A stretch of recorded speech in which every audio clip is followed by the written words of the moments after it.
Song. It's called Bonge La Surprise by the one and only Wapendwa Muziki. This is a couple that is taking the gospel industry in a big, big way. All right, good morning to us. Bwana Yesu asifiwe. It's a joy and a blessing to have you right here for my testimony. And today, I'm seated with a gorgeous, beautiful, anointed woman of God. But then we didn't talk about colors, but look at us. Look at us. Tunashine, Cindy.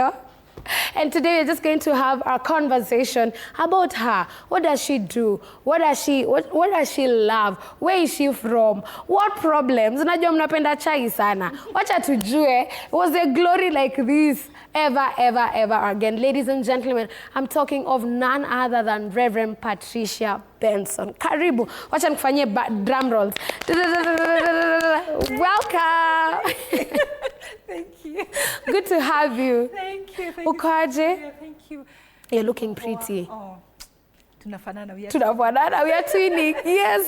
Karibu sana. Niko poa, nashukuru. Thank you so much for having me. Karibu. It's such an honor to be here on a Sunday I'm telling you. On a Sunday morning, our Reverend. Imagine. Mumeacha watoto na nani. I know, right? But tell me, who is Reverend Patriciah Benson? Wow. Thank you for asking. Yes. Many people ask me for how. But my name is Reverend Patriciah, or let me say just I'm Patriciah Benson. Yes. Or Patriciah Nganga. Yes. I'm from Nakuru. Yes. I live in Nakuru, but I'm not born in Nakuru. Okay. I'm born in Nyeri, Karatina. A place called Geto Ndote. Uko ni kwa one man. Tunajua that one man. Yes. All right. And we are born 8 in my family. Wow. So I'm the second last in the family I have 5 brothers. I have three brothers and 5 sisters. Wow. Yes. Na sasa ulitokaje Nyeri, ukajipata Nakuru? I know. It's a oh my goodness, it's quite a long story. Tell me about it. Oh, you're ready for it. Now, I'm born and raised, I was born in Nyeri, Karatina. Yes. But up to grade 8, when I did grade 8, we moved to Nairobi. I moved to Nairobi because my sisters, as I told you, I'm second last. Yes. So most of my elder siblings were living in Nairobi. So when I was in high school, I went to Nairobi because I went to a high school in Muranga. So my mom had a thing that when you finish class 8, you don't stay in the village anymore. Usikae kwa enda. Yeah, so that's how nilienda. Yeah. After, though when I finished class 8, by the grace of God, I passed my exams. I went to Form 1. Nikaenda shule yenye ilikuwa karibu na kwetu nyumbani. It was not very, very far from our home. So that's when I joined my Form 1. Yes. The whole of Form 1, I was in a different school that was near our home. Yes. But there is something that happened, though. I don't know whether I should say it. Please do. Oh, now in my upbringing, I was raised up by 2 parents. Okay. Both my mom and dad. But when I was in Form 1, immediately when I joined Form 1, in fact, the day that I joined Form 1, that evening when I was enrolled in Form 1, I lost my dad that night. Oh no. Yes, imagine. So, alifanya nini mzee? I know. Maria. Oh, what happened? My dad, because he had passed class 8 and I was the youngest among her daughters, among his daughters, so he had gone to look for a good school for me. So he had gone to so many good schools, national schools in Kenya, to look for, he wanted to really concentrate with educating me. So he had said I go to one of the best schools. So he had gone to look for a school for me that evening, that day. But because these were running, my mom thought, because she had a friend, she thought, meanwhile, before my dad gets a good school, I can enroll to that school. So that's how I went. But a week after, my sister came for me, together with my cousin. They came for me from school. And I was like, why have they come for me after a week? So I thought they are coming for me because the school has been found, because I knew I was going there temporarily. But to get home, I was told that that day that I joined the school, it was, I will never forget, it was on 9th of February. That's when my dad went, he just slept and never woke up. I know, because he had come from looking for a school for me that day, but in the evening when he went and slept, he never woke up. So people that knew him, because he used to live in Nairobi, they were like, today I've not seen Mr. Simon passing here. Where is he? So they went to look for him in the house. They found just the way he slept, he never woke up. So it was such a bad thing, because in our family we had never lost any member of the close family. And we can imagine when you have never lost anyone in the family, you've never seen a funeral, you've never lost an auntie, an uncle, a grandmother. So it was such a bad thing in our family. It really hit us, because we are 8. You can imagine we are 8. Yes. And the eldest by then was below 25. Wow. So we are like sayers, we are following each other. Na breadwinner ndo huyo ameenda. Na breadwinner ndiye huyo ameenda. So ilikuwa kitu ambayo ilitukonga sana as a family, because you know, you can imagine, like myself, I was in grade 8. I mean, I was in Form 1. I had 2 other siblings that were in primary school. You know, I was 13 by then. So I felt very bad, and I felt that I'm starting my high school life when you know, with a lot of challenges. But thank God, after a year after, my mom really worked hard to look for a better school for me, because I was a performer. Okay. That school I used to be number 1, but it is because of the level that it was. But now I got a better school. So after we did the funeral, let me just go back a little bit. I remember now when we went home and I was told my dad has passed on. We just did a burial on Saturday. I just stayed on Sunday, and then on Monday I went back to school. So I never got enough time to grieve very well. So it was like it had an effect on me as well. But I remember one time after his burial, I went to Nyeri to visit one of my sisters, and when I was in Nyeri, my sister told me there is a ministry that comes here every month, and this Sunday they are there. So would you want us to go for a service somewhere? So I joined a service, just the way there are interdenominational services somewhere. So I went, and that's the day I gave my life to Christ. Wow. When I was 14. You know, and it was such a good thing, because I remember that is the day I cried. And the day I gave my life to Christ, I cried. I think I joined the tears of now my dad and not be forgiven my sins. Yes. So I really broke. And because I was in Nyeri, I was on my way going back to home. So from Nyeri to Karatina, those of you that know that distance, I went all the way crying. Then from Karatina to our village, I was crying throughout. But I remember that is the day I got an encounter with God, because I remember at 14 years I told God, there is somewhere the Bible says that you are the father to the fatherless. And not because I don't have a father, I want you to become my father. So I took God by that word, literally. And I told God, now please become our father, because I don't know who will educate me, because I was really looking forward to, you know, to go to university, you know, because my dad had promised me, I'll take you to the best university, you know. He had promised so many good things. So I told God, now the things that he was to do for me, please take over and do it. So that's when now I gave my life to Christ, and from there, a journey started with God. I was among the first people in my family to give their life to Christ. You know, I had never seen people in my family that are very, very, very godly. I mean, not very being very spiritual. But in my case, I really loved God from the day one. You know the way you get born again and umeamua. As young as I was, so niliamua kabisa, and I really loved God with all my heart. But now the thing that was challenging me, I was in a very strict Catholic school. You know, those very strict Catholic schools, and I could feel I really need a lot. I need really to grow a lot. I want to pray a lot. I need more time to pray and to fast. You know, so I'm not saying it was a bad school, but among the reason why I wanted to transfer, I wanted somewhere that also grow spiritually as well. So when I was in Form 2 now, my mom got a better school for me in Murang'a. That's when I'm telling you now, I moved to Nairobi because I was now going from Nairobi to Murang'a to school. And when I went again in Form 2, I've just joined Form 2. I remember after a week after I joined the big school, this was now a provincial school. It was a better school. A week after or 2 weeks after, there was a strike in that school. You can imagine. There was a strike. And the funny thing is, the strike came when I was there, when I was still a newcomer in that school. And I remember the class that I went, because the class that I joined, I was at the back bench, because I'm among the last people to join. So I sat at the back bench. Yes. So around that time there was that thing of, you know, I don't know, mlikuwa unasikia wakati kulikuwa na majini inakuja shule. Inakuja shule, yeah. So yata inafungua Shiroa akapamu sijui nani. Yes. You know, there used to be such stories back in the days, ati kuna majini. So it was around kuna hiyo euphoria that there is some whatever. Wakati nilikaa kwa class, something happened and dirisha yenye ilikuwa karibu na mimi ikafunguka. So everyone started running because there is that fear of majini in the school. Sasa hata mimi nikakimbia na imefungukia mahali niko. So tulikuwa among the people we were running because there was such a thing.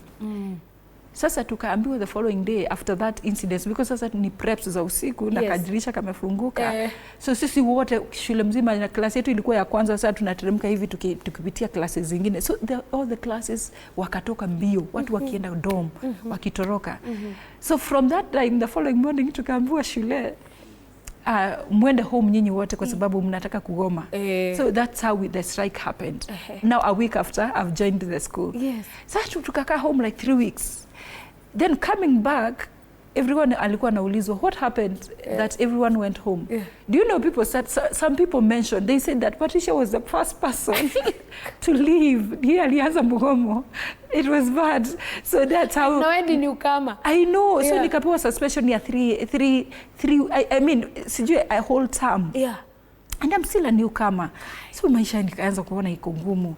But I thank God that one day when I went, they came to realize it was just a false accusation. They apologized na nikaweza kujoin shule. So I continued. Now am I talking too much? No, you're okay. You're okay, Patricia. You're okay. So when I nikasoma hadi form 4, and thank God by the grace of God, even after being away for a whole like close to a whole term, wakati nirudi I was among the first. Wow. Fast forward to form 4. Nikaingia form 4. So form 4 nilikuwa nimeamua nitasoma yangu yote. Hizo mashida zote nimepata along the way from form 1 to form 3. You know, I'm going to concentrate a lot. So I entered form 4 and I'm really passionate to see nimepass. And because that school was very good, we really used to work very hard. When I'm in form 4, I used to be very active in CU because I remember that school was very, CU was very strong. I used to love singing a lot. So people wrote, wakasema, we want Patricia to sing one Sunday morning. Wakaandika karatasi kwa yule alikuwa anaongoza ibada. Wakasema, we would want Patricia to sing a song because she has stayed for long without singing. So nikatoka pale mbele, nikaenda nikaanza kuimba. So nikashindwa nitaimba wimbo gani. The song that came into my mind was a song that Angela Chibalonza had sung. Ilikuwa inaimbwa, Yesu ulisema wewe ndiye Baba. Do you know, can you imagine, of all the songs, that's the song I went to sing in front of a big crowd of students. And then when I was in the middle of that song singing, now I'm in form 4, I started breaking down. Nikaanza kulia. Then I didn't finish that song. Nikaiachia katikati and I sat. Then I felt down. I felt I couldn't have sung that song. I wondered what made me sing that song. So that Sunday was a very bad Sunday, and then we were preparing to do some midterm exams on Monday. So mimi nikafanya exams na tukafunga like on a Thursday. But that whole week it was I could feel disturbed because of singing that song last Sunday. So hiyo Thursday tukafunga shule na nikaenda Nairobi. But along the way bado niko kwa safari ina matatu bado naenda nikilia. Nasikia vibaya. But then I got home. We were living in Gara. Nikaenda nikakuta sisangu kwa nyumba because we were staying with my elder sister and my other sisters. Nikakuta one of my sisters ako kwa nyumba, nikamwambia leo hauko job because I was not used to find them in the house when I come back. Akaniambia leo hata nilisema nikugoje. Nikasema kwani leo nimependwa aje? Akaniambia hata nataka uchange mbio. I take you hapa factory, unaona factory? Kulikuwa na hawkers walikuwa nauza earrings na vitu tuzuri. Akaniambia nataka nikununulie tu earrings na vitu smart. Furahi kwa sababu you know nikashindwa, why is my sister becoming so good? You know, tukafanya shopping, then jioni nikienda ilikuwa in apartment. Nikitembea hivi, a neighbor saw me. And a neighbor told me, Pole, Nikafikiria neighbor, unajua my sisters we look tunafananaga kwetu. You know, if you look at me and see my sister, you will see we are similar. So nikafikiria neighbor yangu pengine anani confuse na mtu. Nikasikia ameniambia pole, nikashindwa what is wrong. Hey, jioni ikafika, nikaona auntie yangu mwingine.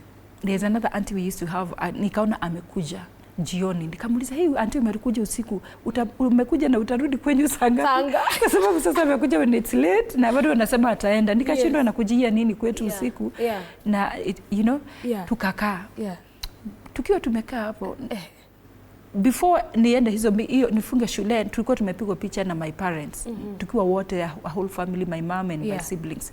So nikaanza kuambia sisi wangu, hebu nione zile picha tulipigwa tukifunga kama zilitoka.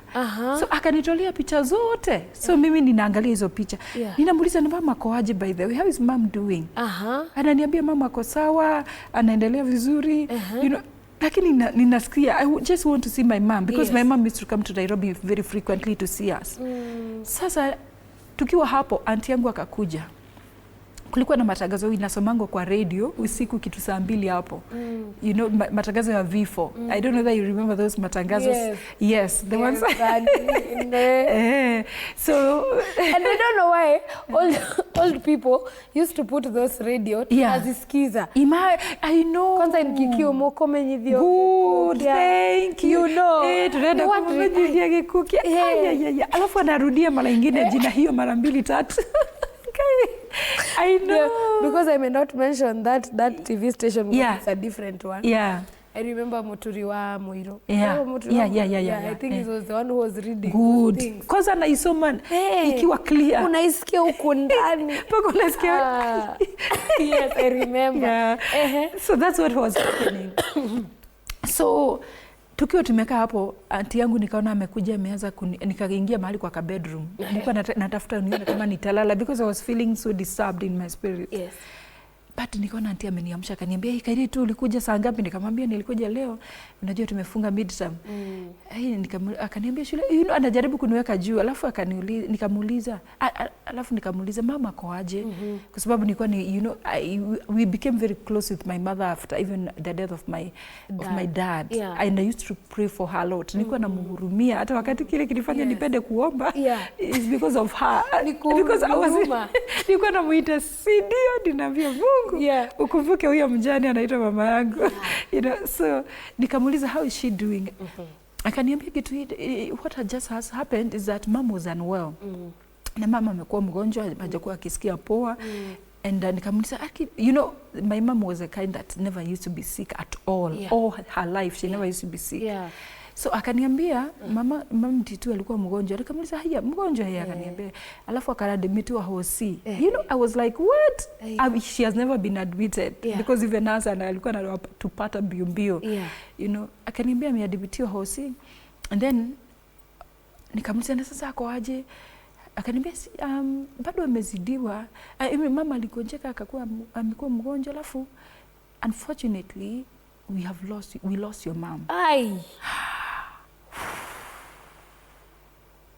And I was like, no, nilikuwa naona kama anachanganyikiwa ama pengine mimi sisikii vizuri. Nikamwambia unaongea kuhusu nani in the first place? You know, because I couldn't imagine of all the people in this earth. I could lose my mom. And then I was 17. You know, I was in high school. Alafu nilikuwa nakumbuka venye amepambana na sisi. Amenipeleka even to the better school. And she's paying all that, 5 of us. I mean, we were about 6 of us that were still in school. And then she was not ill.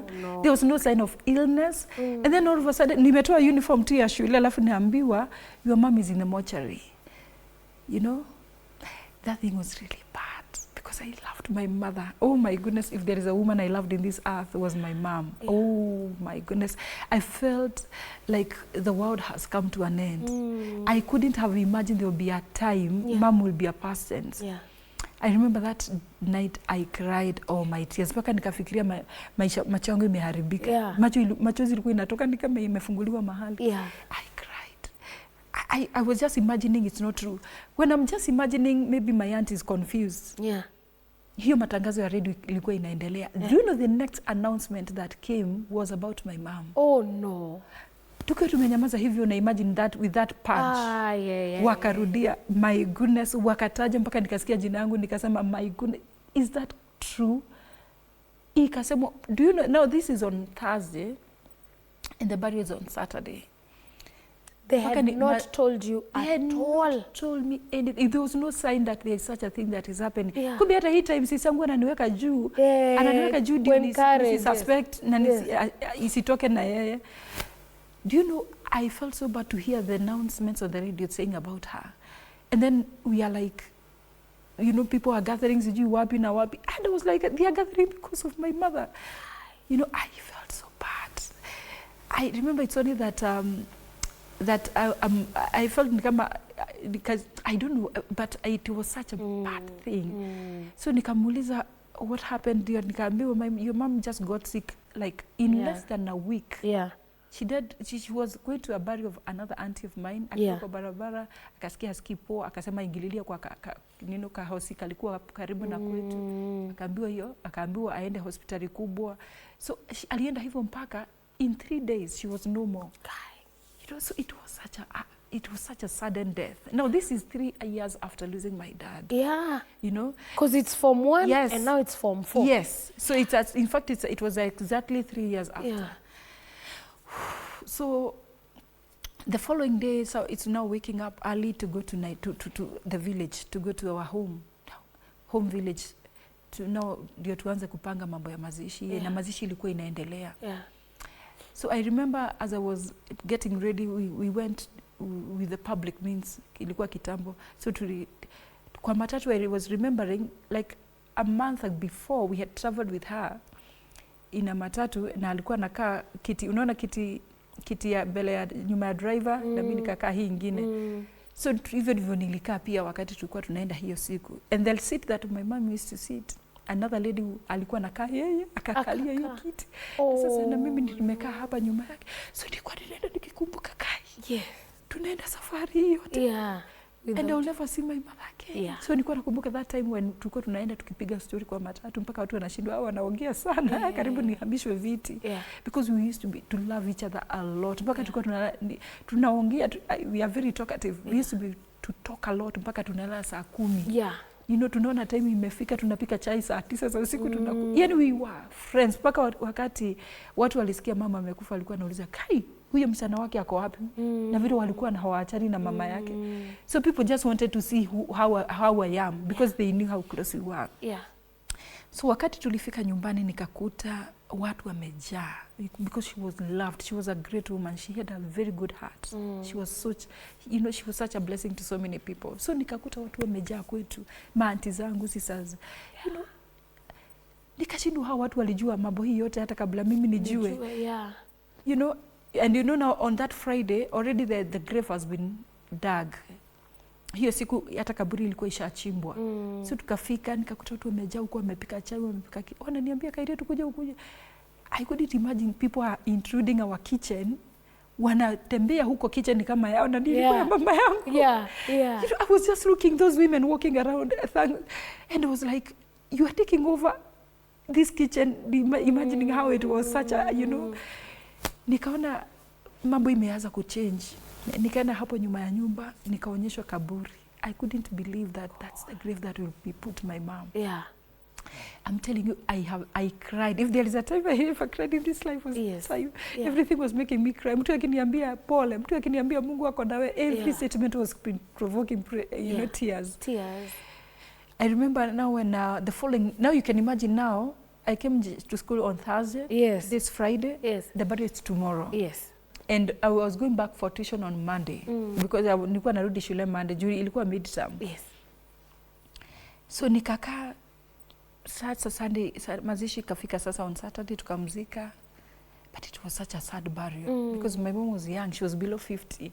So she was a young lady. It's only that alikuwa ametupata tukiwa younger. So I remember the only thing that was giving me strength is just to remember how I told God, again, I told you, as you said, you are the father to the fatherless, also become also a mother. Then I remember the Bible that says that he's again the father to the orphans. And also he's a, you know, so I was just encouraging myself with those scriptures. And now I was just imagining again, I have an exam ahead of me. And if there is something I used to fear all my life, Maria, like the way you can say, what do you fear in life? I used to fear losing my parents. Mtu ageniuliza hata nikiwa mdogo, ningekutana na mtu aniambia hana mzazi. I was like, how do you live? You know, nilikuwa ninalia on their behalf, nikiimagine, how can you survive in this life without a mother or a father? You know, nilikuwa ninaona kama kuna maisha ngumu hii dunia ni mtu kuwa hauna mzazi. So when I now saw myself, what I have always feared is what has come to me. I just told God, God, please help me to overcome this. It was so hard for everyone in the family, the 8 of us, because you can imagine now all my siblings, they were below 30. Hakuna mtu alikuwa above 30. So tukaendelea sasa maisha Saturday, tukafanya mazishi. It was a very emotional burial. And then now we stayed on Sunday. Then Monday I went back to school because tulikuwa tumetoka kufanya exam zile za mocks, zile za form 4 za mocks. So tukarudi shule, hakuna mtu niliambia, I couldn't mention a word mom to anyone. Mtu angeniuliza kitu ama mtu nisikie tu mtu amesema meet my mom ama we were with my mom, nikisikia tu jina mom anyway ilikuwa inani hound. So I went back to school very down, nikiwa chini sana. Nilidropiwa shule na one of my cousins. So my cousin only told the head teacher that I have lost my mom. So nobody else in school knew about it.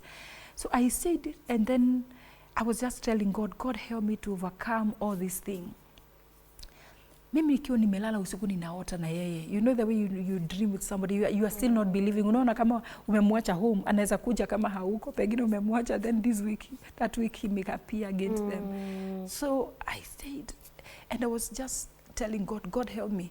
I remember I told God one time, God, if you are there, please let me know whether mom made it into heaven, because my mom was born again, and I just wanted to know whether when people die, go to heaven. I know. So, but I remember one morning that like 2 weeks after, when I'm just in the dorm preparing myself to go for preps, I had a voice that I'll never forget. I'm just when I'm making my bed, nikasikia sauti imesema, trust me for impossibilities. And I'm like, no, what? I've never had such a statement anywhere. Nikasema, hiyo sauti inakaaje? And then I nika-ignore, then nikakaa mara ya pili nikasikia another, imeongea sasa na sauti kubwa. Inasema, trust me for impossibilities. I asked my neighbor, have you had somebody saying trust me for you? Akaniambia mimi sijasikia. Nikashindwa kwani hiyo ni kitu gani? I remember I went back for preps. Nikaingia preps. Nikiwa kwa klasi nikiandika, nikasikia hiyo sauti, trust me for impossibilities. Paka nikiwa kwa hiyo kitabu nilikuwa naandika, nikaandika hapo juu. Hiyo kitabu nilikuwa nasoma, nikaandika hapo juu, trust me for impossibilities. Nikauliza my desk mate, unasikia mtu anasema trust me for impossibilities? Akaniambia Patricia, hapana. Sasa ndio nilikuja kujua that was the voice of God. And I have never had such an audible voice.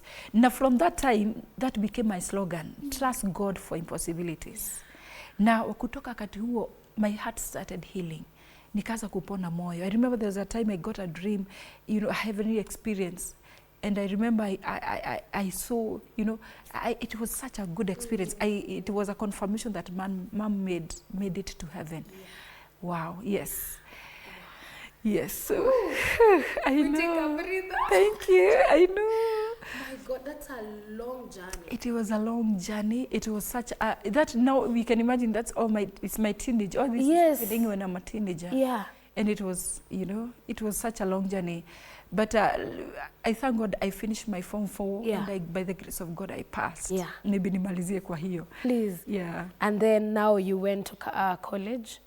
Oh my goodness, my story is long. Okay, okay.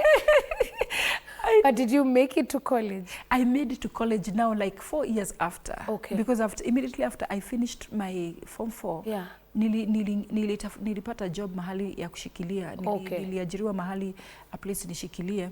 But when I was still in that job, like after 3 years after, although nilikuwa nimeitwa campus, but I never made it. Okay. You know, when that's why I normally tell you, when people lose their parents, you know, that's when the grief hits after. Yeah. Because even people that were very close, sometimes they are not as close as you thought. People that promise a lot of things, maybe they are not able to implement. Yes. You know, so I really stayed for long without joining campus. Yeah. But I remember when I'm still where I was working in a place that was paid very little money, but I stayed there for some time.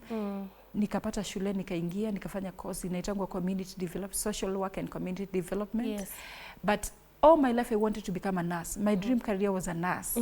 So when I was there, I was still telling God, God, remember you told me to trust me for impossibility. I just wanted to believe you that you are going to help me to become a nurse just as I always wanted. I just wanted to work as a nurse. I wanted to work. My dream as a girl, I wanted to work in Kenyatta National Hospital. Wow. You know, so nilikuwa nataka tu kuona nikifanya hiyo kazi. Yeah. So nikiwa hapo, nika apply one time kwa shule. Nika apply severally. You know how you apply for nursing schools? Yes. Na sikuwa nachukuliwa, but God helped. One morning I woke up nikavuta nimekuwa shortlisted. Wow. So nikaingia nursing school. Wow. So wow. Yeah. But before hiyo time nimekwambia nilikuwa 3 years ninafanya hiyo job. I was working somewhere near Aga Khan Hospital. Okay. So I remember I used to go pray for the sick in the hospital. Wow. As 18 years old nilikuwa ninaingia Aga Khan kwa pavilion nakuta wagonjwa nawaambia ningetaka tu niwaombe muokoke. You know, na niwaombe mpone. So we used to have a group, we used to pray for the sick. So around that time that we were praying for the sick, and again before niingia hiyo campus, I met my husband then. Ooh, wacha. This is where the tea gets brewed. Wow. Sasa sinaona story venye ninyi. Mimi nataka hapo kwanza. Tuingie hapo. Tutafanya part 2 ya college. Tuingie hapo. Oh my goodness. Sasa I met my husband when I was 19. Wow. You know? But I met him as a colleague. Okay. At a place where I was going to church. Okay. I was going to a church called CFF. Yes. Yeah, Archbishop Harrison. Yes. So tukiwa church kulikuwa na kesha. I never used to miss keshas. Yes. By the interesting thing that happened when I gave my life to Christ, anytime I was at home and there is a kesha in church and Sunday services, I never miss all my youth. I was either in church or at work. Yes. Or at home. Yeah. You know. So nikiwa kesha, I had come from losing my parents. I had never recovered. Yeah. And I never used to tell anyone I have lost my parents. I couldn't be able to break those news to anyone because nilikuwa nataka mtu anihurumie. Yeah. Mtu angeniambia mamako enda salimia mamako na mwambie namsalimia. Juu sitaki kumwambia aanze kuniambia kweli. Yeah. Sasa mimi nikiwa kesha wakati kulikuwa na joto. The church was in a basement. So after praises, it was very hot. So I thought, let me go to the church canteen. Yes. I get some soda. Yes. So kwenda kwa church canteen. Selling. Ooh, man of God. Man of God. Nikamkuta anauza. Na mimi nilikuwa hiyo church for long because since I was in form 2 I was in that church. Yeah. So mimi nikashangaa huyu jamaa amekuwa hii church all that time na vile nimekuwa hii church muda mrefu. You know? Na sijawahi muona. Sasa nikakuta ni anauza kanti. Nikashindwa amepewa job inakaa aje hivi. Kazi kubwa hivyo. It's such a big church. Yes. So nilikuwa na 500 na nilikuwa nanunua soda. Soda was 30 bob. So you can imagine getting change from that amount. Yeah. Akaniambia now when we met we clicked. Yeah. Kuna kitu kali happen. Attraction in capital letters. Attraction, yes. You know? Yeah. So mimi nikashangaa. Amekuwa hii church. Mimi akaniambia asubuhi kujia change. Like, okay. Usikuwe na haraka. I'll never even forget the shirt he was putting on that night. Yeah. Then there was a big queue, but sasa naeka jam juu ananiambia naona nimechanganyikiwa hapo tukitafuta change. You know? So asubuhi akaniambia kujia change. So mimi nikarudi church and then but I kept thinking, who gave him that job? Because I was feeling, being given such a position, you have been known by the senior pastor. Yeah. So tukiwa hapo, tukakaa kesha asubuhi masaa ya saa 10 hapo, testimonies time came. Yes. And the pastor who was reading akasema, we have a testimony from one of the young men. The young man that I want to bring here is a young man that God has done a miracle for him. Hey, sasa si tunasikiza story. The young man came. The young man started giving a testimony. He said, let me tell you, people of God, today is my first time to stand before. It's my first church service I've attended without wheelchair. I mean, without clutches. Yes. For the last 4 years, I've been walking on clutches. Yes. And I told God, when God will heal me and put clutches away, the service I'll give a testimony of what God has done. So today is my first time to stand before people to tell you that for the last 4 years, finally God has made me walk on my both feet. Wow. Without clutches. Wow. And I was like, my goodness. Now I'm looking at him, I'm not connecting. This is the same guy who is selling at the canteen. Yes. The one that is talking about clutches. Yes. And I'm like, wow, that's so powerful. Yeah. You know, I'm just a young lady. I'm like, a young man can go through a lot, yeah, and just have a reason to thank God. Yeah. And I'm here complaining that I lost my parents. Yeah. And I'm just nina tantrum kwa Mungu. Nikamwambia Mungu liniachilia. Kuna mwingine alianguka, akapata accident. Anatembea na miguu zingine. Imagine. Yes. Na ako hapa akisema ya kwamba ameanza kutembea. That testimony was such an inspiration. Okay. You know, but later, as he's talking, I'm like, that voice, it's very nice. I like the voice. Wacha. Uliona sura, ukapenda, sasa ni sauti. Kwa sababu kwa mic, nikauliza what that voice already. You know? Yeah. Sasa mimi nikauliza huyu jamani mgani? Yes. And he looks like the one, you know, sikuwa because I couldn't unajua ukiwa behind the counter, unaona mtu nusu, so utamuona akiwa mzima. Then mnaongea tu ile ya polepole, hugefikiria ni sauti yake. Sasa mimi nikafurahi, nikasema wow, this is a good voice. Yes. But now sasa asubuhi kafika. Mimi testimony bado kameniingia, ninakakumbuka. So asubuhi kafika nikaendea change. Yes. Sasa kwa change ndio niliona, by the way, this is the same guy. Yes. And I was like, oh my goodness. Of course nikajifanya si kuchanga. Lakini in my mind I'm like, what? Are you still the same? But sitaki asione kama na mimi niko na kiberabere. True, I love it. Yeah. You know, so nikachukua change. And then he was so happy, akaniambia, thank you so much and I hope to see you. You know, you're most welcome to church another time. So ana act kama Asha. Pia canteen ilikuwa kwa mlango ya church. Okay. So mimi nikachukua change and I went home. So as I've told you, I never used to miss lunch hours when I'm free or Sunday services. Yes. So mimi nikakuja lunch hour. Who again nakuta yule jamaa wa canteen, tena ni anachukua video. Okay. Ni anachukua mhubiri video. And I'm like again. Alikuwa gifted aje kwa nyingi. Ninaona kwanza, you know, ni anachukua mahubiri ya senior pastor. Kwanza ni the major camera. Yes. You know, so nika you know, we started now remembering each other. Nikakumwambia, oh yeah, you are here again. Yes. Tukakuwa very close. Okay. You know, nikamwambia sasa mimi huwa naenda kuombea wagonjwa hospitali. We were with another guy in church that we used to go together with another team. Akatuona tukiongea na huyo jamaa. Akaniambia, akamuuliza huyo jamaa, would you want me to join your team? Yes. Tuwe tunaenda kuombea wagonjwa pamoja. So jamaa akamwambia, if you're born again, please come and join us at Aga Khan. So hivyo alikuja the next time tukakutana Aga Khan. Wow. Huyo jamani kama naye akakuwa na hekima, akatupea space. Yes. Very nice space. Very nice. God bless that man for us. God bless him. Oh my goodness. So tukaombea wagonjwa. But now later, as Bishop says, he was not even interested with the sick. He just wanted to look for an opportunity so that to be with you. I know, So we prayed for the sick. We continued like that for like few times himself. But for myself, I continued even more. Lakini baadaye, later he came to propose. Okay. And I was like, what? Because we became friends like 3 years without him telling me anything. Okay. And I say, I couldn't even have imagined. And as you know, we were just amazing. What people thought he's my cousin. Because we were, you know, we were just catch up, tunaongea more, you know. So after 3 years he proposed, and that's when I agreed after that time. To just say yes. I didn't say yes. Giving our bishop hard time. You know. Forgive me.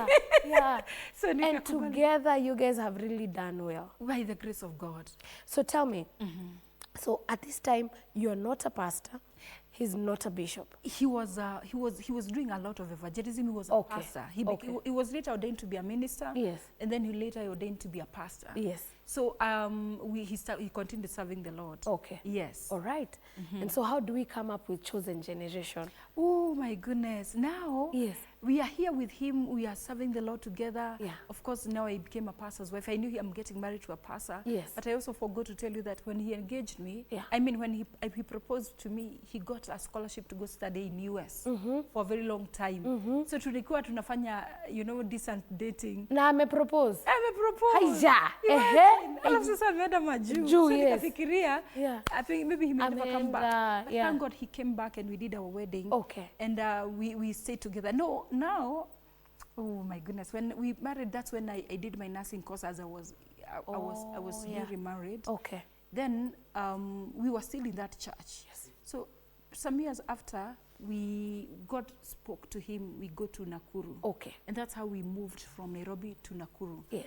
When I arrived in Nakuru, I'm a nurse now. Yeah. Because Wow. you can remember Yes. now, as You I did the nursing course. I did yes. the nursing course. Yes. And I graduated and I thank God for that. Yeah.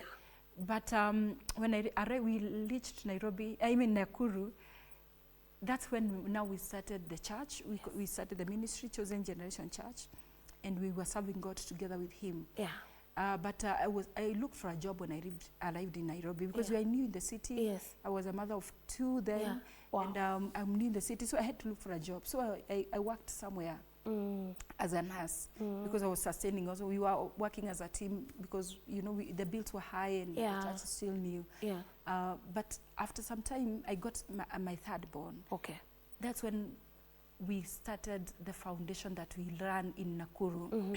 After God, I feel it's a ministry because it's something that I really had God when we were starting. Yeah. And what now happened is that we started an organization called Better You Foundation. Okay. Better You Foundation is an organization that we work with people living with disabilities. Now, what God did to me because of being a nurse, I used to be a very good nurse. Hata watu walikuwa wamenipea jina kanaitwa Sister Nice. Yes. Sister Nice, wow. Juu alikuwa anajua I don't ignore patients, I attend people. Then nilikuwa ninachanganya na a lot of evangelism, nakuta mtu tunaongea namuuliza sasa. You know, baada during tea break. So I loved patients and I loved nursing a lot. Yeah. But God told me I mean, we started the charity and we registered it. It's called Better You Foundation. Now what we do is that we do a lot of mobile clinics. You know, I had you know, we started doing a lot of mobile clinics. Yeah. Distribution of mobility devices to people living with disability. We started doing feeding program for people living with disability. Yes. Our organization got registered by the grace of God. Yeah. It's registered in Kenya. That was now 2018. Yeah. You know, and from there, we have been able now to work with people with disabilities all over Kenya through Better You Foundation. And I really thank God that we started it, because I remember when we were starting it, you may ask why people living with disability. Yes. I forgot to tell you that I've always had a very soft spot for people living with disability. Yes. I remember even back in the village, as I was telling you, I used to go locate every house that has a person with disability. Nenda nawafulia nguo, you know, nawapatia chakula, nawatafutia kuni, nawapikia chakula, naacha nimewekea hapo. Na ni watu hata si wa familia. Yeah. I didn't know that was something that was so heavy in me, in a way that we would work with them. So even in the hospital, nilikuwa ninakuta mtu amepewa wheelchair, ameambiwa atakuwa anakaa na wheelchair, ninamfuatilia. You know, I connect very well with a person with the disability. Yes. So we started now the foundation, and by the grace of God, tumeweza kufanya a lot of mobile clinics. Yeah. And what we normally do is that we go to villages. Yeah. We go to slums. Yeah. Sorry. It's okay. We go to slums and we bring people living with disability together. When they come together, we partner with hospitals like Aga Khan, or whatever, so many hospitals. We have worked with so many hospitals. Yes. Thank God because of my profession. Yes. Because we were able to work in so many so many hospitals. Yeah. And I have good rapport with doctors and nurses and my nurses, students, friends. Yeah. You know, so what we do is that we bring them, all those people with disability, the families of people with disability together. We screen them for hypertension, diabetes, cervical cancer, breast cancer screening, you know, prostate cancer screening, BMI, nutritional advice, all those things. And we go with the doctors and they are checked for free. They are checked for free. They are given medication for free. Okay. Everything for free. Yeah. After they have been done that, we partner with organizations like National Council for Persons Living with Disability. Yeah. What normally happens, a lot of people living with disability, they don't have disability cards. They are not known that they are disabled in Kenya because getting that card is very hard. Okay. So what we normally do, we work with the National Council, we partner with them. They come to the field because our medical camps attracts about 400 people, 500 people living with disability. Yes. So among them, there are so many of them that do not have that card. Yeah. So we work with those with the National Council. They do assessment of those people at the field. Okay. They do a disability assessment, and those people are enrolled in that program for disability. Yeah. Another thing we do also, we partner with organizations like, there was a time we used to work with SHA, NHIF, which is now SHA. Yeah. We also come and register those families, those that are not in that program. They are told of what, you know, that whatever entails, you know, so they are all registered for that. Now, another thing that again we do a lot of grooming for them. Yes. You know, after they have been made, they have seen the doctors, they have been given health talks, they have been, you know, psychologically, we also have psychological counselor in the field. Yes. We usually have a station where we do them grooming. Okay. Watu wote wazee wote wananyolewa, ladies wanashukwa. Yeah. Watoto wanasongwa, watoto wenye wako na disability wanasongwa, vijana wananyolewa. You know, we also have, tunakuanga pia na nguo, tunawapatia nguo mzuri, very good quality clothes. Yes. You know, we give them clothing as well. Yeah. Then after they have been done grooming, everyone, mpaka cutex, manicure, pedicure, tunawafanyia. Then wakishamaliza hiyo, tunawafanyia, we preach to them, and so many of them give their life to Christ. Wow. You know, it becomes now a church. And we preach to them and we give them free Bibles, those of them that give their life to Christ. From there, we share lunch together. Tunakulanga kwa, kila mtu amekuja kwa medical camp, we eat. Yeah. It becomes a party. Tunakula. Wow. You know, tunakula pamoja. Yeah. Alafu tukimaliza kula pamoja, huwa tunawapatia everybody a shopping ya kuenda nayo nyumbani. Okay. So na kila mmoja sasa anaenda nyumbani. So as they are going home, kila mtu anakuanga sasa amefanyiwa hizo health whatever, amefanyiwa check-up zake. Tunakuwa na watu wa macho, we partner with the Lions, there are times we partner with the Lions, we partner with so many hospitals, wanaangaliwa macho, wanaangaliwa meno, wanaangaliwa kila kitu. So wakitoka hapo kila mtu ako na kadi, ako na kila kitu. Yes. And then now, hiyo inakuanga siku yake. So from there, we get a big data also, because we do a lot of home visits in people living with disability. Okay. What again we do is also we give a lot of mobility devices to so many of them. Like in Nakuru has currently more than 15,000 people that are living with disability. So there is a very high population of those people. So what we do also, we supply to them mobility devices. We partner with other organizations. Yeah. We partner with people that can support us. Yeah. And by the grace of God, we are able to give a big number of people wheelchairs, clutches, tricycles. And it has become such a blessing. Wow. Yes. Thank you. Yes. That is beautiful. That is beautiful. Though the dream may tarry, though you went to school after 4 years, it will surely come to pass. Yes. And it has come to pass. It has come to pass. You know, and losing your parents did not say that your dreams and desires are dimmed. Yes. All right. In 1 second, I'd want you to speak to someone here who've lost parents, who almost lost their vision, because, you know, school is not coming when people are going to school. You know, maybe marriage is not there, but they're still trusting and waiting. Thank you. What I can just encourage my viewer is that in case you've lost a loved one, like someone that is close to you, I just want to say that God is able to heal. God can be able to heal your heart. That grief should make you go closer to God than running away from Him. You know, some people get bitter with God after losing a loved one, but overcome that bitterness, overcome that offense. Love God. Know that it's only God that can help you. The other thing is that in case you're there and sometimes you feel like your dreams may never come to pass, I want you to know that there's somewhere the Bible says that, you know, that whatever, a vision is just for a time, but God comes and you know, fulfills it at his own time, and that is the time he makes everything beautiful. In case there is something that we've been telling God, God, I want you one day to make me become this and this. I want you to know that that God is still working his way out to see you becoming what you've been telling him you want. And please don't give up on your dream, don't give up on your vision, because it is coming to pass in your life, and God is going to do it. No matter the challenges that you've gone through, know that as much as the battles are coming, as much as the level that God is taking you, as high as the level that God is taking you. So God bless you so much. Yes, yes, yes. Thank you.